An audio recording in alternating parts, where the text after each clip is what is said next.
Assalamualaikum warahmatullahi wabarakatuh. Innal hamdalillah nahmaduhu wa nasta'inuhu wa nastaghfiruh wa na'udzu billahi min syururi anfusina wa min sayyiati a'malina. Man yahdihillahu fala mudilla lah wa man yudlil fala hadiya lah. Asyhadu an la ilaha illallah wahdahu la syarika lah wa asyhadu anna Muhammadan abduhu wa rasuluh. Ya ayyuhalladzina amanu taqullaha haqqa tuqatih wa la tamutunna illa wa antum muslimun. Ya ayuhan nasu ttaqu rabbakumul ladzi khalaqakum min nafsin wahidah wa khalaqa minha zawjaha wa bassa minhuma rijalan katsiran wa nisaa'a wattaqullaha alladzi tasaaluna bihi wal arham innallaha kana 'alaikum raqiba. Ya ayyuhalladzina amanu taqullaha wa qulu qawlan sadida yuslih lakum a'malakum wa yaghfir lakum dhunubakum wa man yuti'illaha wa rasulahu faqad faza fawzan 'azima. Amma ba'du. Allahu akbar, Allahu akbar, walillahil hamd. Pada hari yang barokah ini patutlah kita bersyukur kepada Allah yang telah melimpahkan nikmatnya kepada kita lahir dan batin, yang menerangi hati dari kegelapan, menuntun jiwa dari kebingungan, dan menunjuki akal dari kesesatan, sehingga kita tetap terpilih sebagai pemeluk Islam. Perayaan Idul Adha selalu menjadi momen spesial bagi umat Islam sedunia. Setidaknya ada dua hal pokok yang selalu menonjol dalam momentum Idul Adha ini. Yang pertama adalah ibadah haji, di mana jutaan muslim dari berbagai penjuru dunia berkumpul di tanah suci Makkah untuk menunaikan rukun Islam yang kelima. Kemudian yang kedua adalah pelaksanaan kurban atau penyembelihan sejumlah hewan ternak yang mengandung pesan pengorbanan, pesan sosial, pesan spiritual dari sejarah Nabi Ibrahim dan putranya Ismail alaihissalam. Pada tahun ini 10 Zulhijjah 1443 Hijrah, ada yang menetapkan pada hari ini Sabtu 9 Juli 2022, termasuk di negara Saudi Arabia, di mana diselenggarakan ibadah haji.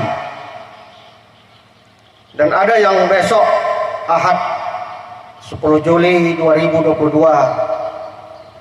sesuai dengan penetapan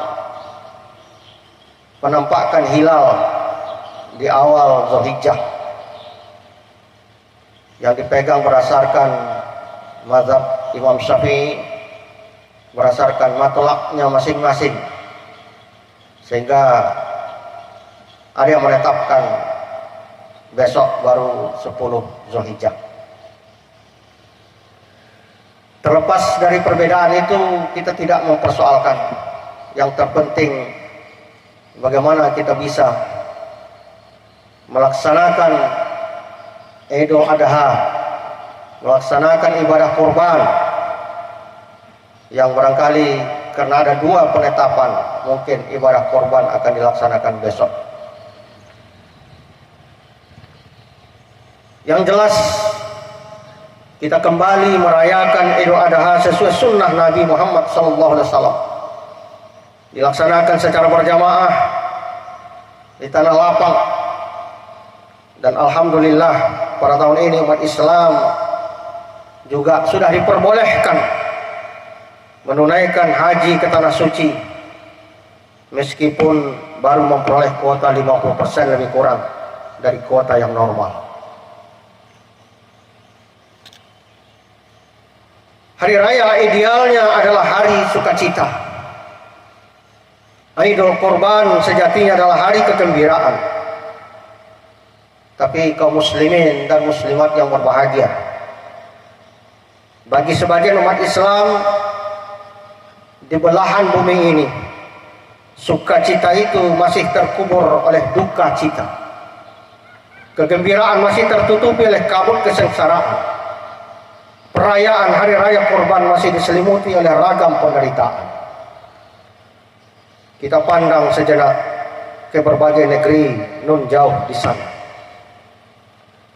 Palestina masih terus dirundung duka. Puluhan tahun tersiksa dicengkram Zionis sang durjana. Rohingya masih amat menderita. Terus dizalimi rezim Buddha yang berkuasa. Mereka makin tak berdaya. Setiap saat harus rela meregang nyawa. Muslim Uighur masih tersungkur, dipenjara dan terus disiksa oleh kejamnya rezim komunis Cina. Suriah masih terluka parah, menjadi korban kebiadaban rezim haus darah sekaligus menjadi rebutan negara-negara penjajah. Di belahan bumi yang lain, termasuk di negeri kita ini, kaum muslimin masih tetap terpinggirkan, menjadi korban ketidakadilan, sekaligus tumbal kebencian para pembenci Islam, Islamofobi. Isu radikalisme terus digaungkan, sama seperti isu terorisme sebelumnya yang penuh rekayasa itu, sebagai upaya sistematis deislamisasi, yaitu merusak ajaran Islam dari dalam dengan menggerogoti nilai-nilai Islam itu sendiri. Yang makin mengiris hati, kaum sekuler radikal, pengidap Islamofobia, makin berani tampil ke permukaan. Ajaran Islam mulai banyak dipersoalkan, simbol-simbolnya mulai sering dipermasalahkan, sering dilecehkan. Itulah kenyataan yang kita hadapi hari ini. Masyaallah muslimin rahimakumullah. Kemudian salawat dan salam kepada junjungan kita Nabi Muhammad SAW yang telah diutus Allah bagi seluruh alam sebagai uswah hasanah, tauladan terbaik bagi kita manusia. Nabi Muhammad SAW adalah manusia idola sepanjang masa. Sekalipun berulang kali orang-orang kafir, termasuk pengikut aliran-aliran sesat, berusaha melecehkan beliau, tetapi dengan menampilkan riwayat hidupnya saja, Islam mampu membendung segala macam penistaan dari lawannya, kapan dan dimanapun juga. Tidak ada riwayat hidup manusia, tokoh apapun di dunia ini yang ditulis sedetil dan sejenis riwayat hidup Muhammad SAW. Bahkan suasana tempat tidur dengan istrinya pun terekam dalam catatan sejarah. Tidak ada aib dan tidak ada hal yang jahat yang membuat kita malu maupun takut untuk menampilkan beliau. Karena itu, mengikuti ucapan dan mentaati perbuatan beliau adalah merupakan amal soleh. Allahu Akbar, Allahu Akbar, walillahil hamd. Namun sidang jamaah yang berbahagia, pada hari ini orang-orang yang ingin mengusik ketentraman dan kedamaian umat Islam telah melakukan penistaan dan penghinaan terhadap Rasulullah Muhammad SAW, di mana nama beliau dipandang, digandengkan dengan promosi miras, minuman keras oleh sebuah perusahaan yang bernama Holy Wings. Sungguh suatu kekejian. Sehubungan dengan hal itu, Maka kita sebagai umat beliau yang akan berharap mendapatkan pengakuan dari beliau bahwa kita ini adalah umatnya, kita berharap bahwa Rasulullah SAW akan menanti kita ketika kita akan melewati Shiratal Mustaqim. Kita berharap bahwa kita akan mendapatkan syafaat beliau dikala seluruh amalan kita dihisap. Kita harus tampil membela dan menjadi tameng bagi Rasulullah SAW ketika nama beliau dihinakan. Sebagaimana para sahabat dengan rela melindungi Rasulullah dari hantaman serangan anak panah, serangan batu-batuan, pedang dan hunjaman batu-batuan besar di medan Uhud. Iman kita akan menunjukkan jihad dalam membela Rasulullah SAW. Rahmat Allah Subhanahu wa taala semoga dilimpahkan kepada para kader Islam dan anak didik Rasulullah SAW dari kalangan sahabat beliau yang sukses gemilang menciptakan sumber peradaban dunia yang tidak pernah kering dari mata air kebenaran, keadilan, kejujuran, keterus-terangan dan tanggung jawab. Sekali-kali, setiap kali mereka datang ke suatu negeri, apakah itu sebagai da'i, apakah itu sebagai pedagang, sebagai diplomat, ataupun panglima perang, adalah membawa misi untuk mentauhidkan Allah, membebaskan masyarakatnya dari kesesatan, membela mereka dari penindasan, dan melepaskan mereka dari kezaliman. Oleh karena itu kita ridha Islam sebagai agama dan Nabi Muhammad SAW sebagai Rasulnya. Marilah kita bertakwa kepada Allah SWT dengan takwa yang sebenar-benarnya. Dan marilah kita juga tampil sebagai pembela Rasulullah SAW sekalipun harus kehilangan harga diri dan nyawa kita sekalipun. Sesungguhnya tujuan segala ibadah di dalam Islam adalah takwa Allah yang dilakukan dengan cara membersihkan jiwa dari segala bentuk kesyirikan dan meneranginya dengan zikrullah. Sebagaimana firman Allah Subhanahu wa taala menyebutkan, ya ayyuhalladzina amanu taqullaha wa qulu qawlan sadida yuslih lakum a'malakum wa yaghfir lakum dzunubakum wa may yuti'illaha wa rasulahu faqad faza fawzan 'azima. Wahai orang-orang yang beriman, taatlah kamu kepada Allah, berkatalah dengan perkataan yang benar. Dengan begitu niscaya semua yang kalian lakukan hasilnya akan menjadi baik, dan dosa-dosa kalian akan diampuni oleh Allah Subhanahu wa taala. Siapa saja yang taat kepada Allah dan Rasulnya, sungguh dia memperoleh kemenangan yang sangat besar. Masyarul muslimin, sidang jamaah salat Id yang berbahagia, Allahu Akbar, Allahu Akbar, walillahil hamd. Di dalam sejarah peradaban Islam, inilah hari besar kemanusiaan dan keimanan yang ditandai dengan syiar penyembelihan hewan korban untuk mengenang peristiwa pengorbanan Nabi Ibrahim alaihissalam setelah beliau menerima wahyu ilahi melalui mimpi yang memerintahkan beliau untuk menyembelih putranya Ismail alaihissalam. Seorang ayah yang sudah berusia lanjut dan sedang mencurahkan kerinduan hatinya, harapan pun tertumpah pada kader muda penerus risalahnya, sekaligus putra beliau yang sedang menanjak dewasa. Dalam keadaan demikian, datanglah perintah Allah untuk menyembelih putra kesayangan dan satu-satunya itu. Sungguh ujian keimanan yang amat sukar dan berat untuk dilaksanakan, bahkan tidak terbayangkan dari segi kemanusiaan. Ketika Nabi Ibrahim bersiap-siap hendak menyembelih putra kesayangannya dengan pisau tergenggam di tangan, dan Ismail pun siap menyerahkan lehernya, tiba-tiba terdengar panggilan Allah, wa nadainahu ayya Ibrahim qad sadaqta ar-ru'ya inna kadzalika najzil muhsinin inna hadza lahuwal bala'ul mubin wa fadainahu bi dzibhin azim. Maka kami berseru kepadanya, wahai Ibrahim, kamu telah membenarkan mimpimu. Sungguh kami akan memberi pahala kepada orang-orang yang beramal saleh. Sungguh perintah Allah kepada Ibrahim itu merupakan satu ujian keimanan yang sangat jelas. Kami ganti Ismail dengan domba yang sangat besar. Ibrahim alaihissalam, bapak para nabi itu sadar ternyata Allah yang Maha Rahman sedang menguji keimanannya.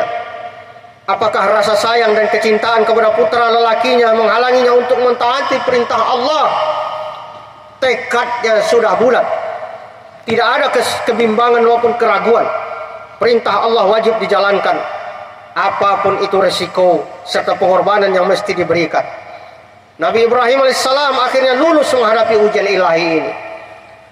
Keikhlasan dan kepasrahan Nabi Ibrahim dalam melaksanakan syariat Allah, sekalipun dengan mengorbankan harta, mengorbankan jiwa, bahkan putra kesayangannya, dan kesetiaan Ismail untuk mentaati ayahandanya dalam rangka melaksanakan syariat Allah, walau harus menyerahkan nyawanya sendiri, terpancar melalui pernyataan spektakuler dan inspiratif berbasis tauhid. Qala ya abati fa'al ma tu'maru satajiduni insyaallahu minas sabirin. Ismail berkata, wahai ayahanda, lakukanlah apa yang diperintahkan kepadamu. Insya Allah engkau akan mendapati aku termasuk orang-orang yang sabar. Idul Adha adalah hari raya penyembelihan hewan kurban. Kata kurban artinya dekat atau mendekatkan, yakni dekat dan mendekatkan diri kepada Allah dengan jalan beribadah, yaitu salat sunnah 2 rakaat yang baru saja kita laksanakan, dan menyembelih hewan kurban sebagaimana dicontohkan Nabi Muhammad mengikuti jejak Nabi Ibrahim alaihissalam. Allah SWT berfirman dalam Al-Quran, falamma balagha ma'ahu sa'ya qala ya bunayya inni ara fil manam anni azbahuka fanzur madza tara qala ya abati fa'al ma tu'maru satajiduni insyaallahu minas sabirin. Berkorban memerlukan kepasrahan jiwa yang ikhlas untuk menjalankan perintah Allah, kendati awalnya berat. Secara lahiriah, setiap yang berkorban menyembelih hewan korban dan membagikannya kepada sesama, tetapi sejatinya yang bersangkutan berkorban kepada Allah dengan berani mengorbankan sesuatu yang dimilikinya untuk sesuatu yang lebih utama, yakni semakin mendekatkan diri kepada Allah Subhanahu wa taala, sekaligus berbuat kebajikan yang luhur atau ihsan kepada sesama. Jika Ibrahim dan Ismail didukung oleh Siti Hajar, rela berkorban nyawa meski kemudian diganti dengan hewan korban, maka jangan merasa berat untuk berkorban hanya seekor hewan, terutama bagi muslim yang berkemampuan. Dalam satu hadis Nabi bersabda yang artinya, siapa yang mendapati dirinya dalam keadaan lapang lalu dia tidak berkorban, maka janganlah dia mendekati tempat sholat Id kami ini. Kita malu kepada Ibrahim, kepada Nabi Ismail dan Siti Hajar yang rela mengorbankan jiwa demi menunaikan perintah Allah, meski akhirnya korban jiwa diganti dengan hewan. Namun ketiganya teruji keimanannya. Bagi kita kaum muslim yang berkemampuan, apalah arti seekor hewan bila dibandingkan dengan jiwa? Maka mari tunaikan ibadah korban hewan dengan sepenuh keikhlasan. Meski hidup di masa yang sulit terasa berat, bagi yang berkemampuan jangan berat untuk tetap berkorban sebagai panggilan jiwa Islami yang pasrah dan berharap anugerah Allah Subhanahu wa taala. Keikhlasan dan kesabaran dalam berkorban ini melambangkan ketakwaan. Jangan merasa sudah bertakwa kalau masih berat berkorban dengan seekor hewan korban. Allah berfirman dalam Al-Quran, la yanalullahu luhumuha wala dima'uha walakin yanaluhu taqwa minkum kadzalika sakhkharaha lakum litukabbirullaha ala ma hadakum wa basyiril muhsinin. Daging-daging dan darahnya itu sekali-kali tidak dapat mencapai keridhaan Allah, tetapi ketakwaan dari kamulah yang dapat mencapai ketakwaan itu. Demikian Allah telah menundukkannya untuk kamu, supaya kamu mengagungkan Allah terhadap hidayahnya kepadamu. Dan berilah kabar gembira kepada orang-orang yang berbuat baik. Allahu Akbar, Allahu Akbar, walillahil hamd. Di dalam realitas kehidupan umat Islam sejak awal sampai saat ini penuh dinamika yang luar biasa untuk kita jadikan sebagai i'tibar. Allah SWT telah menegaskan dalam Al-Quran, la yarqubuna fi mu'minin illa wala zimmatan wa ulaika humul mu'tadun. Kaum musyrik tidak mau memperhatikan hak ikatan kekerabatan dengan seorang mukmin sedikit pun, walaupun telah diadakan perjanjian. Mereka itu adalah orang-orang yang suka melanggar perjanjian. Pada masa awal Islam, orang-orang yang memeluk Islam amat dibenci oleh masyarakat Arab jahiliyah. Bahkan diperangi dan diputus hubungan kekeluargaan. Apabila dalam kondisi posisi kuat dan menang, orang-orang kafir dan musyrik selalu menindas orang Islam, memperlakukannya secara biadab dan tidak manusiawi. Dan setiap kali mengadakan perjanjian dengan orang Islam, pasti orang-orang kafir berkhianat dan melanggar perjanjian tersebut. Nah, apakah potret sejarah masa lalu yang telah lama tenggelam dalam kegelapan, sebagaimana diinformasikan Al-Quran, hanya dilakukan oleh orang-orang Arab jahiliyah, Romawi maupun Persia? Ternyata tidak, sidang jamaah yang berbahagia. Realitas sejarah kegelapan itu menginspirasi penguasa sekuler di zaman modern ini. Pemusnahan biadab dan terkutuk yang dilakukan para penganut paganisme Buddha di Rohingya, Burma, terhadap penduduk minoritas muslim, ini adalah bukti merupakan fakta yang tidak terbantahkan. Mereka tidak peduli dengan hubungan kemanusiaan sesama masyarakat Burma. Begitu pula perlakuan kaum Syiah yang bersekongkol dengan komunis di Suriah. Sedemikian biadabnya, bahkan setan pun tidak akan bertindak sekejam itu. Terdapat kerjasama antara komunisme, salibisme, liberalisme, paganisme dengan penguasa-penguasa sekuler yang sedang melakukan pemusnahan terhadap gerakan Islam. Dan yang terakhir, bahkan lebih ganas lagi, adalah Zionisme ya kaum Yahudi yang menindas dan membantai umat Islam di Palestina. Mereka saling membantu berupa uluran tangan persahabatan dan dana untuk mengkhianati perjanjian yang disepakati itu. Allahu Akbar, Allahu Akbar, walillahil hamd. Kemudian bila kita menyaksikan di negeri kita tercinta, Indonesia, banyak orang bertanya-tanya, di negeri yang subur makmur, terdiri dari puluhan ribu pulau, dengan mayoritas penduduknya beragama Islam. Masjid-masjidnya indah bertebaran di seluruh pelosok negeri. Pesantren dan perguruan tinggi Islam ribuan jumlahnya. Ulama, kiai, mubaligh bergelar profesor, doktor, bahkan santri penghafal Quran begitu banyak. Jauh lebih banyak dari artis sinetron atau penyanyi dangdut. Mereka berdakwah melalui televisi, melalui media massa. Para kiai dan ulama yang tadinya hanya mengelola pesantren, kini banyak yang menjadi anggota legislatif, banyak menjadi anggota eksekutif dan yudikatif, serta seterusnya. Nah, yang jadi persoalan, mengapa segala fasilitas kebaikan ini tidak memberi pengaruh positif bagi bangsa Indonesia? Lalu laju kemungkaran, narkoba, porno aksi di satu sisi, kemiskinan, bencana alam, penyakit epidemik, dan beberapa waktu yang lalu kita mengalami pandemi COVID-19 seakan telah menjadi kekayaan bagi bangsa kita ini. Kriminalitas dan dekadensi moral terus saja menghantui kehidupan generasi muda. Tindak pidana korupsi, sekalipun ada undang-undang anti korupsi dan ada komisi pemberantasan korupsi, tapi koruptor seakan tak habis-habisnya diberantas. Subhanallah. Berbagai kebijakan oknum pemerintah saat ini membuat umat Islam khususnya kehidupannya semakin terpuruk. Mulai dari kenaikan BBM, minyak goreng yang tidak hanya mahal tapi sempat menghilang dari peredaran, dan yang tak kalah mendapatkan imbasnya adalah para petani kelapa sawit yang sampai hari ini berada dalam situasi yang tidak menentu.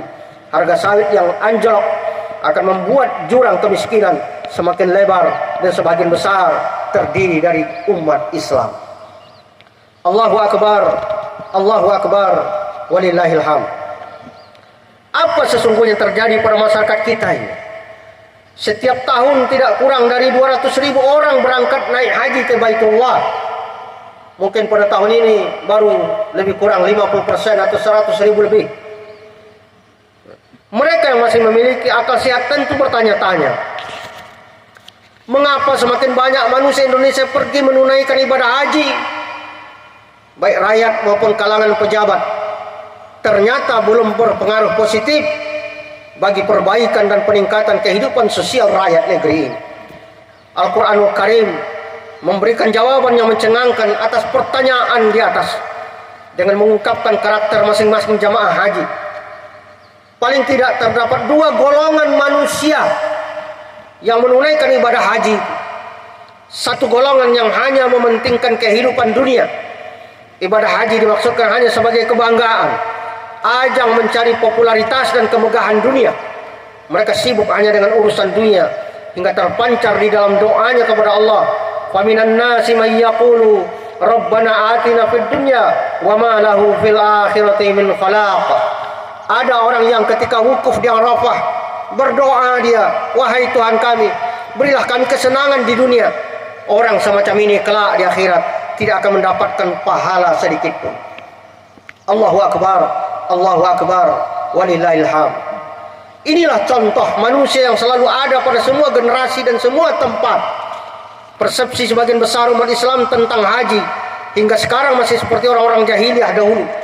Banyak para pejabat kita, tokoh publik, anggota DPR, MPR berulang kali pergi haji atau umrah dengan maksud sekedar wisata rohani.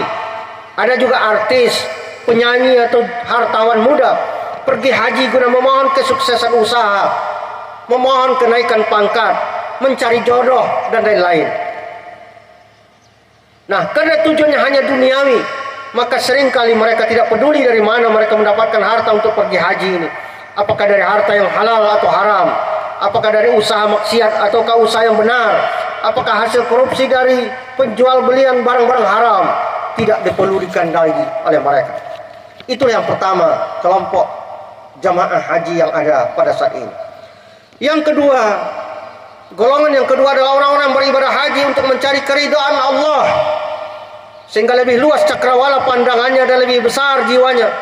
Mereka berdoa kepada Allah untuk kebaikan nasibnya di dua negeri, tidak hanya dunia. Wa minhum may yaqulu rabbana atina fid dunya hasanah wa fil akhirati hasanah wa qina azabannar. Ada juga orang yang ketika wukuf di Arafah itu berdoa, wahai Tuhan kami, berilah kami kebaikan di dunia dan kebaikan di akhirat, serta selamatkanlah kami dari siksa neraka. Orientasi ibadah golongan kedua ini lebih jauh jangkauannya. Dia menginginkan kebaikan di dunia tanpa melupakan nasibnya di akhirat. Apabila seseorang melakukan ibadah haji hanya untuk tujuan yang bersifat duniawi belaka dan melupakan nasib akhiratnya, maka tidak ada bedanya dengan hajinya kaum jahiliyah dulu. Ibadah haji yang tidak mendorong seseorang untuk berubah supaya lebih taat kepada Allah, tidak meningkat amal kebajikannya, berarti belum memenuhi fungsi ibadah untuk taqarrub kepada Allah Subhanahu wa taala. Ibarat kata pepatah, ontanya Nabi Musa naik haji, pulangnya tetap saja seekor onta, tidak ada perubahan ke arah yang lebih baik. Allahu Akbar, Allahu Akbar, walillahil hamd. Maka penting bagi kita untuk mengingatkan kaum muslimin yang memiliki kelebihan harta dan berkesempatan untuk haji agar meluruskan niat akan menjadi golongan yang mana di antara dua golongan jamaah haji itu, dan terutama mereka yang sudah bergelar haji dan hajjah, agar mereka menjadi pelopor kebajikan di wilayah tempat tinggal mereka masing-masing untuk membantu orang-orang yang membutuhkan bantuan. Demikian juga dengan ibadah korban, sangat perlu diluruskan niat dan motivasinya. Apakah ingin pamer sebagai orang kaya yang dermawan atau ingin mendekatkan dirinya kepada Allah Rabbul Alamin. Allahu Akbar, Allahu Akbar, walillahil hamd. Kini saat kita bersimpuh di hariban ilahi, negara kita menghadapi begitu banyak persoalan hidup dengan berbagai kejadian serta pengalaman yang memedihkan. Seakan kita sedang berdiri di depan jurang, di tepian jurang pada malam yang gelap gulita. Bangsa Indonesia tengah menuai akibat dari kelakuan manusia-manusia yang tidak bermoral, ingkar dan tidak tunduk pada aturan Allah dalam menyuburkan bumi dan mengelola pemerintah negara. Kualitas sebuah negeri ditentukan oleh kualitas mayoritas penduduknya, bukan oleh kondisi golongan minoritasnya. Negara-negara asing masih menilai Indonesia ini sebagai negara terkebelakang karena mayoritas penduduknya umumnya masih miskin, apalagi setelah wabah pandemi COVID-19 begitu luar biasa, merubah berbagai tatanan kehidupan masyarakat, termasuk merubah tatanan ekonomi umat. Banyak di kalangan warga masyarakat kita yang miskin mendadak sebagai akibat dari dampak pandemi COVID-19 ini. Sungguh memprihatinkan. Dalam pengelolaan bangsa dan negara, posisi umat Islam kian lemah, terpinggirkan, dan panggung kekuasaan berpindah-pindah dari tangan penguasa yang satu kepada penguasa yang lainnya. Semuanya menolak syariat Islam. Memang benar, pejabat negara, menteri, termasuk anggota partai berbasis agama, nasionalis maupun sekuler, mayoritas mereka ini adalah beragama Islam. Akan tetapi keadaan mereka sebagaimana firman Allah Subhanahu wa taala, "Wa minan nasi may yu'jibuka qawluhu fil hayatid dunya wa yashhadullaha 'ala ma fi qalbihi wa huwa aladul khisam wa idza tawalla sa'a fil ardi liyufsida fiha wa yuhlikal hartha wan nasla wallahu la yuhibbul fasad." Wahai Muhammad, ada orang-orang yang jika berbicara tentang kehidupan dunia ini mempesona kamu, menakjubkan kamu. Orang itu bersumpah dengan nama Allah bahwa dia mencintai Islam, padahal sebenarnya dia sangat keras mengingkari kebenaran Islam itu. Wahai Muhammad, apabila orang itu berpisah dari kamu, dia melakukan perbuatan-perbuatan dosa, merusak pertanian dan peternakan, Allah tidak menyukai perbuatan-perbuatan dosa semacam itu. Allahu Akbar, walillahil hamd. Ayat ini membongkar identitas dan jiwa oportunis manusia. Banyak di antara tokoh Islam yang lihai berbicara tentang ajaran Islam dan mempesona pendengarnya, seolah-olah dia pembela Islam. Mereka meyakinkan masyarakat tentang ketulusan dan kebaikannya, padahal hatinya penuh dengan kedengkian, penuh dengan culas dan menentang Islam. Mereka merajut dusta sehingga berbeda omongan dan fakta, padahal mereka punya kesempatan dan otoritas di pemerintahan untuk meninggikan Islam itu, tapi tidak dilakukan. Bahkan mereka menjadi penentang berlakunya syariat Islam di lembaga negara ini. Kaum munafik pandai memoles diri dengan kata-kata. Di depan orang Islam nampak lebih islami dari orang Islam lainnya. Sebaliknya di depan orang kafir, dia lebih berani memusuhi Islam daripada orang kafir itu sendiri. Mereka memuji kebaikan Islam, tapi diajak memperjuangkan Islam tidak mau. Mereka mengkritik kebobrokan sistem komunis dan kapitalis, tapi diajak melaksanakan sistem Islam mereka menolak. Inilah hasil bimbingan setan. Mereka kehilangan akal sehat dan terjauh dari rahmat ilahi. Sejak awal kemerdekaan, para ulama dan politisi muslim menawarkan jalan selamat dengan menerapkan syariat Islam, tetapi selalu diabaikan. Kaum nasionalis sekuler malah menerima petunjuk orang kafir dalam segala urusan. Akibatnya negeri ini terjerumus pada kesesatan, syirik dan berbagai kejahatan yang hanya merisaukan kehidupan dan merusak pergaulan. Keadaan mereka seperti firman Allah, "Wa idza qila lahu ittaqillaha akhadhathul 'izzatu bil itsmi fa hasbuhu jahannam wa la bi'sal mihad." Jika ada orang yang mengingatkannya, takutlah kamu kepada Allah, maka orang itu dengan congkak meneruskan perbuatan dosanya. Cukuplah baginya neraka jahanam. Adapun neraka jahanam ini adalah tempat tinggal yang sangat buruk bagi mereka. Bila mereka diminta untuk beragama Islam secara kafah, mereka berdalih negeri kita adalah negeri pluralis, menghormati semua keyakinan agama. Tapi giliran diminta supaya hukum di Indonesia juga diberlakukan prinsip pluralis, mereka menentang dengan keras. Jika konsekuen dengan paham pluralis ini, maka di Indonesia seharusnya tidak hanya berlaku satu macam hukum, tapi semua macam hukum berhak untuk dijalankan sesuai aspirasi kelompok masyarakat yang menuntunnya.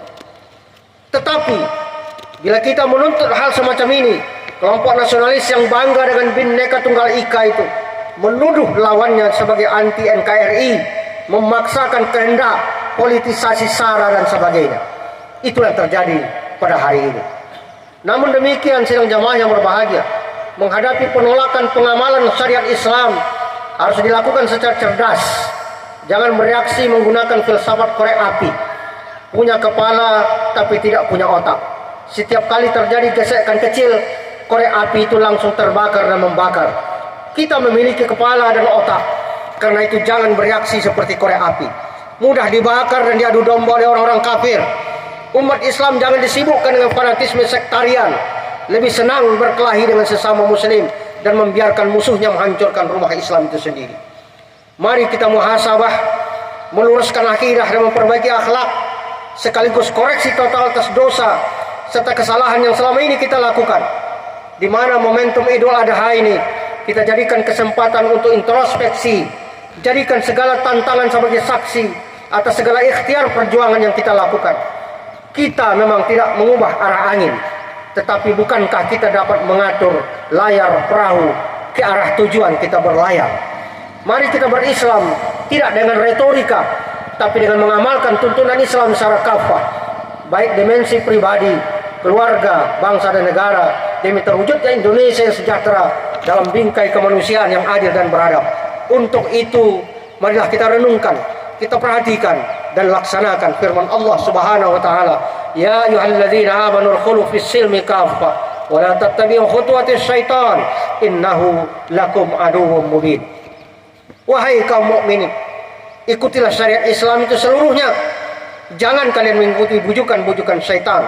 Sungguh syaitan itu adalah musuh kalian yang nyata-nyata merugikan Islam itu sendiri. Allahu Akbar, Allahu Akbar, walillahil hamd. Mengakhiri khutbah ini, marilah kita berdoa dengan meluruskan niat, membersihkan hati, dan menjernihkan pikiran. Semoga Allah memperkenankan doa hambanya yang ikhlas. Alhamdulillahi rabbil alamin, hamdan yuafi ni'amahu wa yukafi mazidah. Ya Rabbana lakal hamdu kama yanbaghi li jalali wajhikal karim wa azimi sultanik. Allahumma ighfir lil muslimina wal muslimat wal mu'minina wal mu'minat al ahya'i minhum wal amwat innaka sami'un qaribun mujibud da'wat. Allahumma inna nas'aluka salamatan fid din wa afiyatan fil jasadi wa ziyadatan fil ilmi wa barakatan fil rizqi wa taubatan qabla al maut wa rahmatan indal maut wa maghfiratan ba'dal maut. Allahumma hawwin alaina fi sakaratil maut wan najata minan nar wal afwa indal hisab. Allahumma arinal haqqa haqqa warzuqna ittiba'ah wa arinal batila batila warzuqna ijtinabah. Rabbana la taj'alna fitnatan lil ladzina kafaru waghfir lana rabbana innaka antal azizul hakim. Rabbana wa atina ma wa'adtana ala rusulika wa la tuhzina yaumal qiyamah innaka la tukhliful mi'ad. Rabbana atina fid dunya hasanah wa fil akhirati hasanah wa qina adzabannar. Wa sallallahu ala Muhammadin wa ala alihi wa sahbihi ajmain. Subhana rabbika rabbil izzati amma yasifun wa salamun alal mursalin walhamdulillahi rabbil alamin.